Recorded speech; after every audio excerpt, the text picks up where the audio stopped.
Hi అండి, అందరూ ఎలా ఉన్నారు? ప్రయాగ్రాజ్ కుంభమేళ ఒక 1 మంత్ నుంచి ఎక్కడ చూసినా విన్నా ఇదే టాపిక్. ట్రావెల్ జోడీ అని పేరు పెట్టుకున్నందుకన్నా వెళ్ళి రావాలి కదా అని విజయవాడ నుండి ప్రయాగ్రాజ్ బై రోడ్ వెళ్ళి వచ్చాం.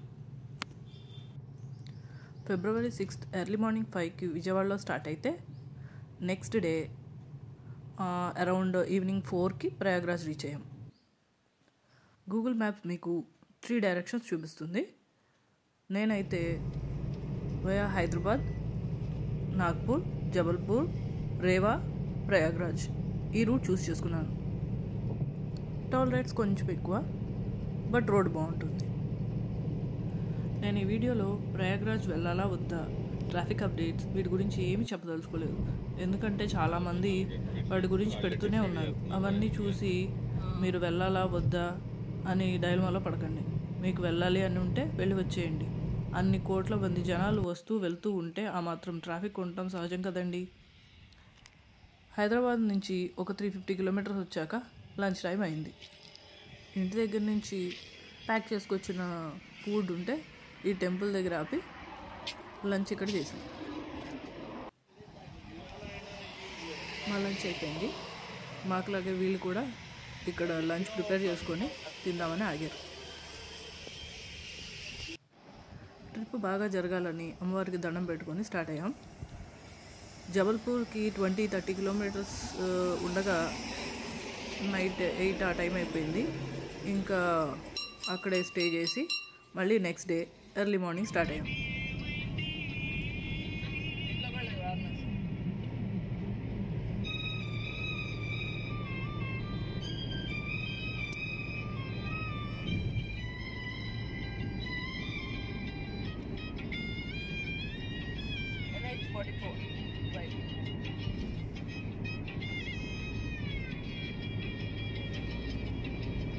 విజయవాడ నుండి ప్రయాగ్రాజ్ 1400 కిలోమీటర్స్ ఉంటుంది.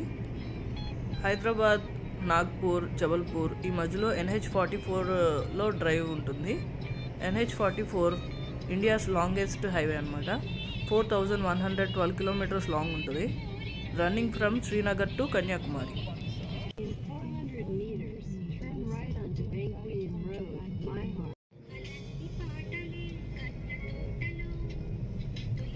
ఇంకో 97 కిలోమీటర్స్ వెళ్తే మనం ప్రయాగ్రాజ్ రీచ్ అయిపోతాం. అదిగోండి బోర్డు. ఇక్కడ వరకు అయితే ఎక్కడ నేను ట్రాఫిక్ జామ్లో స్ట్రక్ అవ్వలేదు.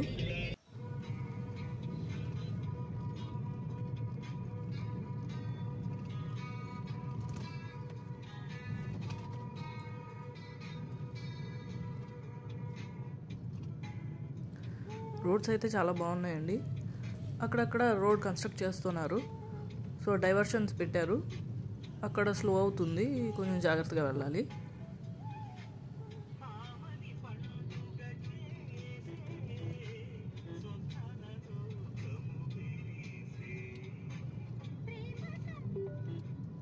Traffic is getting worse. You're still on the fastest route. You will now arrive at 12:51. Prayagraj ఇంకో 50 కిలోమీటర్స్ ఉందనగా పోలీసులు రోడ్ని డైవర్ట్ చేశారు, ట్రాఫిక్ జామ్ అవ్వకుండా. సో ఈ రోడ్లో వెళ్ళాల్సి వచ్చింది కొంచెం దూరం. దాని తర్వాత సిటీకి ఇంకో 5 కిలోమీటర్స్ ఉందనగా ఈ ట్రాఫిక్ ఆగిపోయింది. ఆల్మోస్ట్ ఒక 2 అవర్స్ 3 అవర్స్ అలాగా ట్రాఫిక్లో మెల్లిగా స్లోగా మూవ్ అవుతా ముందుకెళ్ళాం. కార్లోనే ఆనందినేస్తున్నాం అనమాట.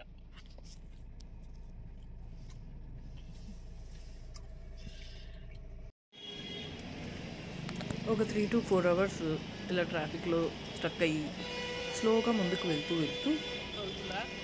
సంగం రీచ్ అయ్యాక గవర్నమెంట్ వాళ్ళు మన కార్స్ పెట్టుకోవడానికి పార్కింగ్ ప్లేసెస్ అరేంజ్ చేశారు. నేను అగ్రికల్చర్ పార్కింగ్లో పార్క్ చేశాను. అక్కడ పార్క్ చేసి ఈ వ్యూ చూశాక జర్నీ చేసిన ఫీల్ అంతా పోయింది. కార్ ఒక చోట పార్క్ చేసేసాం. మనకి ట్రాన్స్పోర్ట్ ఎలాగని భయపడక్కర్లేదు. అక్కడ లోకల్గా బ్యాటరీ ఆటోలాగా అవి దొరుకుతున్నాయి. అవి కాకుండా కూడా అక్కడ లోకల్స్ బైక్స్ మీద మనకి ఎక్కడ కావాలంటే అక్కడ డ్రాప్ చేస్తున్నారు, ఒక 100 రూపీస్ తీసుకొని. ఇక్కడ ఘాట్స్ వచ్చేసి బ్రిడ్జ్కి ఇటు సైడ్ అటు సైడ్ ఉన్నాయి. సో వాళ్ళకి ఈ సైడ్ ఉన్నవాళ్ళు ఆ సైడ్కి ఎంట్రీ ఉండదు. సో వాళ్ళకి కుదరకపోతే కుదరదని చెప్తారు. మాకు అలాగే మేము వెళ్ళాల్సింది దశాశ్వమేధ్ ఘాట్కి. సో బ్రిడ్జికి అటు సైడ్ వెళ్ళాలి, అందుకని కుదరదని చెప్పారు. సో బ్రిడ్జి నడుచుకుంటూ వెళ్ళి దాటేసిన తర్వాత అటుపక్క మాకు బైక్స్ దొరికాయి. అక్కడి నుంచి బైక్ మీద వెళ్ళాము దశాశ్వమేధ్ ఘాట్. సిటీలో కూడా చాలా ట్రాఫిక్ ఉంది. కార్లో వెళ్ళడం చాలా కష్టము దశాశ్వమేధ్ ఘాట్కి. అది చాలా చిన్న చిన్న రోడ్స్, విడిగా అయితే ఎలా వెళ్ళొచ్చు కానీ ఈ టైంలో అనేది అసలు ఇంపాసిబుల్. సో బైక్ మీద వెళ్ళటం నాకు కరెక్ట్ అనిపించింది. దశాశ్వమేధ్ ఘాట్లో హరి జగన్నాథ శాస్త్రి గారి ఆశ్రమం చాలా ఫేమస్. మన తెలుగు వాళ్ళందరూ మోస్ట్లీ ఇక్కడికే వస్తారు. ఈ టైంలో రూమ్స్ దొరకడం కష్టం కాబట్టి మేము కూడా ఇక్కడే స్టే చేసాము. డే 3 పొద్దున్నే లేచి ఘాట్కి స్టార్ట్ అయ్యాము. పంతులు గారు ఏవో పూజలు చెప్పారు. పెద్దలకి తర్పణాలు అవి ఇస్తారు కదా, అవి ఇక్కడ కంపల్సరీ చేస్తారు వచ్చిన వాళ్ళు. అవి చేయడానికి పంతులు గారు ఈ టైంకి రమ్మని చెప్తే ఇక్కడికి వచ్చి స్నానాలు చేసి రెడీగా ఉన్నాం అన్నమాట.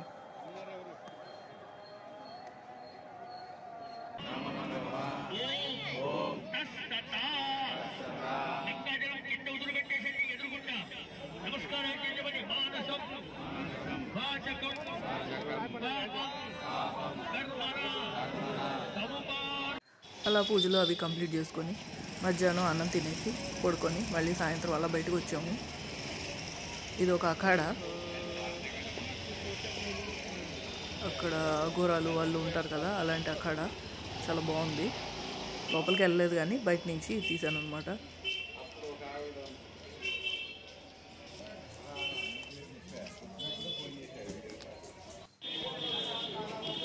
ఇది చాలా పురాతనమైన టెంపుల్, శ్రీ వేణి మాధవ టెంపుల్. వెళ్తే కంపల్సరీ విజిట్ చేయండి. రాధాకృష్ణులు ఉంటారు లోపల.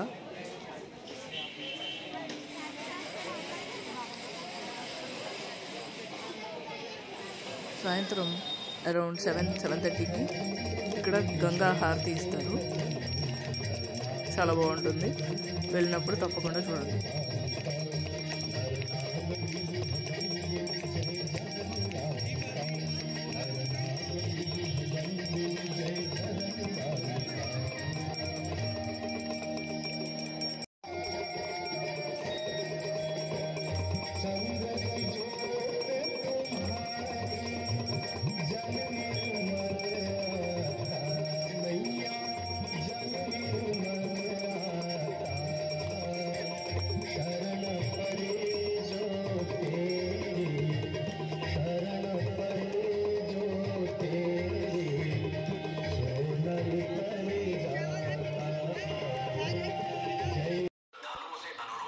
డే 4 పొద్దున్నే లేచి త్రివేణి సంగమంలో స్నానం చేయడానికి మేము కూడా స్టార్ట్ అయ్యాం.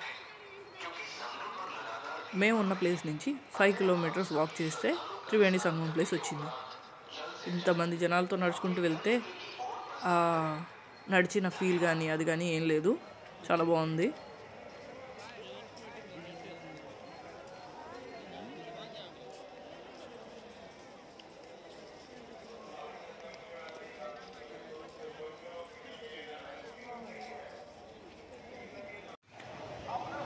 అది కనిపిస్తుంది కదా సంగం ద్వారం. ఇది కనిపించిందంటే మనకు త్రివేణి సంగమం వచ్చినట్టే.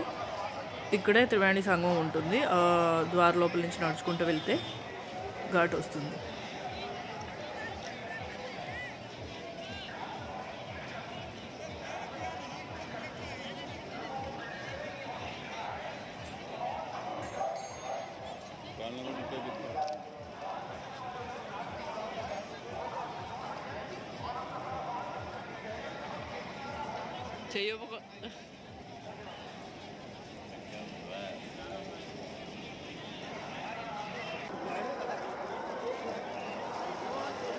అదండి, అలా జరిగింది మా కుంభమేళ యాత్ర సక్సెస్ఫుల్గా.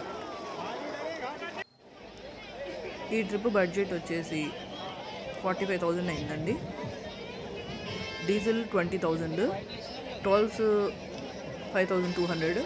ఫుడ్ ఎక్కువ సత్రాల్లోనే తిన్నాము. ఇక్కడ హరిజగన్నాథ శాస్త్రి గారి ఆశ్రమంలో మన తెలుగు భోజనం దొరుకుతుంది. అన్నం, పప్పు, కూర అవే తిన్నాము. సో ఫుడ్కి పెద్ద అవ్వలేదు, ఫుడ్కి అరౌండ్ 2000 అలా అయింది. సో ఈ ట్రాన్స్పోర్ట్ ఉన్నాయి కదా మామూలు బైక్స్ ఇంకా కార్స్ విడిగా వాడిని, అవి ఒక 2000 అయినాయి